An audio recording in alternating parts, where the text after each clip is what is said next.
one of the most insane superpower life hacks when it comes to engagement is that you have to enjoy the process even when it's something you don't enjoy, and that gets me shook every time. But I'm like, well, if it's a superpower, there's got to be some leaps and hurdles. There's a barrier to entry in order to really be able to enjoy the process. And I think like that for a very long time. Even in this moment, as I was about to go into this topic, I'm like, am I engaged in my own life to the percent that I need to in order to level up? And I'm like, well, technically, any action is good action.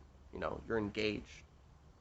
You want to level up, but am I enjoying the process, or am I consistently looping on, oh, I enjoy this, I enjoy that, I'm enjoying the process, yeah, I'm headed to this goal, I'm enjoying myself along the way, life is what it is? Or am I still, even though I'm engaged in enjoying the process in one area, the rest of my entire life is falling in a dead zone because I'm not enjoying the menial things, waiting for a video to load, um, waiting for the next exciting thing that I'm about to say right now, waiting for some wildlife to run by in order to spruce up my enjoyment of the extremely gorgeous foliage that is, or am I not even enjoying the space between me and the camera, the space between my words, my breath, what is on my to-do list for today. The list goes on and on of things where you have chosen to sell for a life of less instead of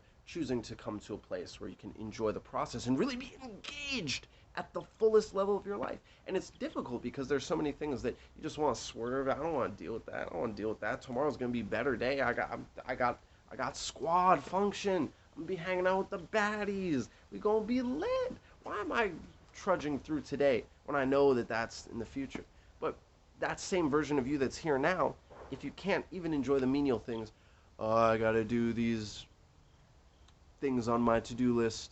Oh, I gotta fill out this form. I gotta submit this. I gotta work on this project. I got this other work I gotta do. And you have like a list of things that are less favorable, and you're comparing yourself against your future self or a past self where you were stimulated. You're like, wow, I can enjoy the process of life right now. I don't have anything that I don't want to enjoy. And it's like a screen that's coloring your vision of, wow, I have all these blind spots. It's like you have this whole brick wall right here. This is your life's view of being fully engaged, enjoying the process. But you're only enjoying this process. And maybe this process, and maybe this process, and maybe this process. Nice little plot right here. Sometimes you'll enjoy this process, sometimes that process. Sometimes you'll keep those two processes in with this cluster right here. But the majority of the time, you just forget that all of the rest of this are things that you've deemed unworthy of enjoyment. And that dividing line is where I'll usually come in and be like, well, I'll smack myself right now, but I'm gonna be chill. I'm gonna be chill. Wake up, Peter. Get out of your head. Last time you didn't enjoy doing this. This time you're not enjoying doing this. How much more of your life will you squander not enjoying yourself? Being reliant on the action you're taking to dictate whether you're enjoying yourself.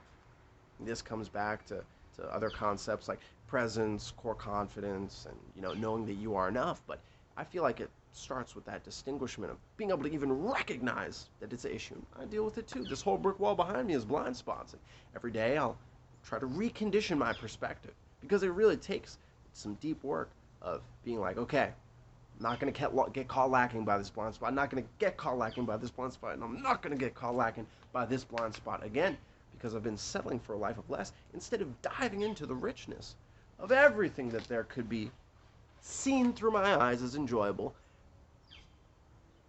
Kind of, sort of. But instead, stick with this view. I'm enjoying myself. Oh, no. I'm enjoying myself a lot more this time. I caught myself lacking, and I've solidified this as a win. That I'm working on myself. But neither here nor there. Everybody's subjective life experience is different.